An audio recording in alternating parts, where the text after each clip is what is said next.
Naguère une même tourmente, amis, battait nos deux esquifs. Une même vague écumante nous jetait au même récif. Les mêmes haines débordaient, gonflées sous nos nefs inondées, leurs flots toujours multipliés. Et, comme un océan qui roule, toutes les têtes de la foule hurlaient à la fois sous nos pieds. Qu'allais-je faire en cet orage, moi qui m'échappais du berceau, moi qui vivais d'un peu d'ombrage et d'un peu d'air, comme l'oiseau. À cette mer qui le repousse, pourquoi livrer mon nid de mousse, où le jour n'osait pénétrer? Pourquoi donner à la rafale ma belle robe nuptiale, comme une voile à déchirer? C'est que, dans mes songes de flamme,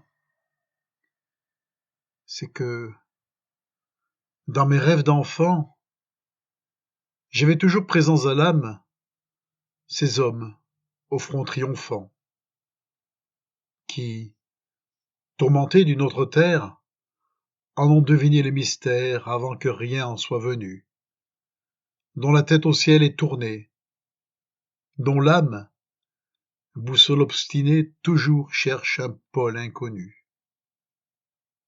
Ces gamins, en qui rien n'efface leur indomptable ambition, savent qu'on n'a vu qu'une face de l'immense création. Ces colons, dans leurs mains profondes, pèsent la terre et pèsent l'onde, comme à la balance du ciel, et, voyant d'en haut toute cause, sentent qu'il manque quelque chose à l'équilibre universel. Ce contrepoids qui se dérobe, ils le chercheront, ils iront, ils rendront sa ceinture au globe, à l'univers son double front.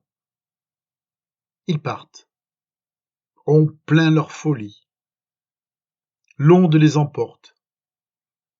On oublie le voyage et le voyageur. Tout à coup, de la mer profonde, ils ressortent avec leur monde, comme avec sa perle plongeur.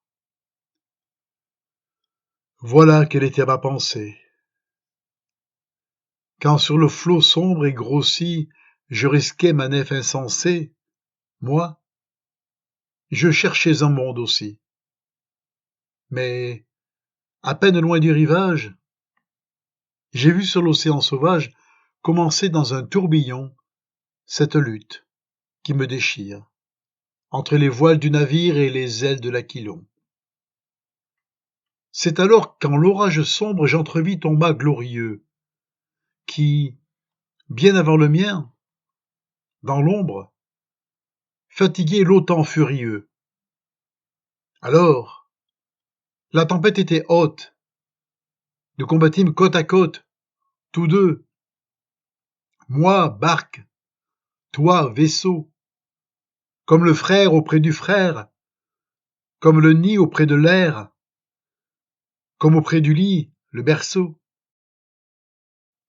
L'autan criait dans nos antennes, le flot lavait nos ponts mouvants, nos banderoles incertaines frissonnaient au souffle des vents. Nous voyons les vagues humides, comme des cavales numides, se dresser, hennir, écumer.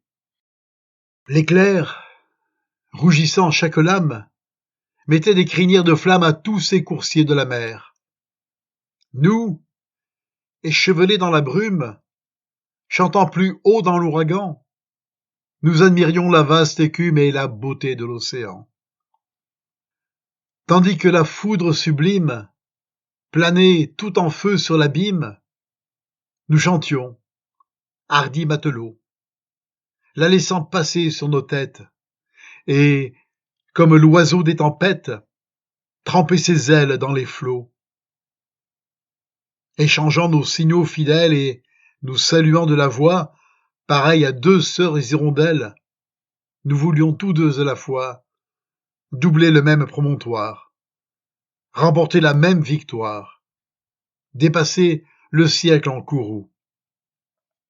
Nous tentions le même voyage, nous voyions surgir dans l'orage le même Adamastor jaloux. Bientôt, la nuit toujours croissante ou quelque vent qui t'emportait m'a dérobé ta nef puissante dont l'ombre auprès de moi flottait. Seul, je suis resté sous la nue.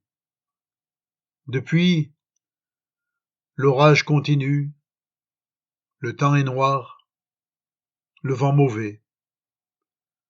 L'ombre m'enveloppe et m'isole, et si je n'avais ma boussole, je ne saurais pas où je vais. Dans cette tourmente fatale, j'ai passé les nuits et les jours, j'ai pleuré la terre natale et mon enfance, et mes amours. Si j'implorais le flot qui gronde, toutes les cavernes de l'onde se rouvraient jusqu'au fond des mers.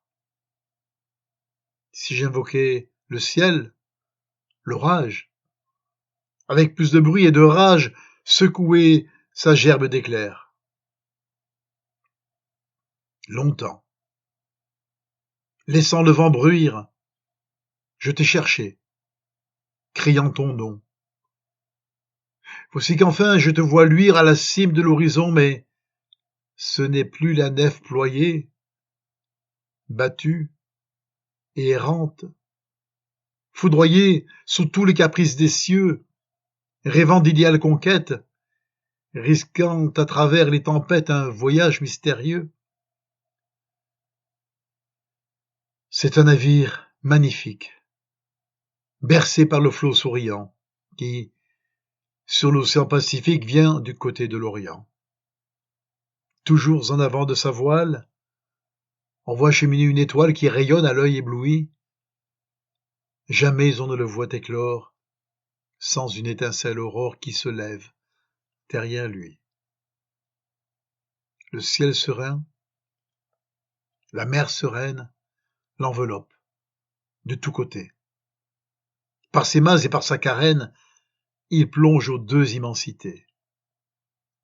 Le flot s'y brise en étincelles. Ses voiles sont comme des ailes au souffle qui vient les gonfler. Il vogue. Il vogue vers la plage et, comme le cygne qui nage, on sent qu'il pourrait s'envoler.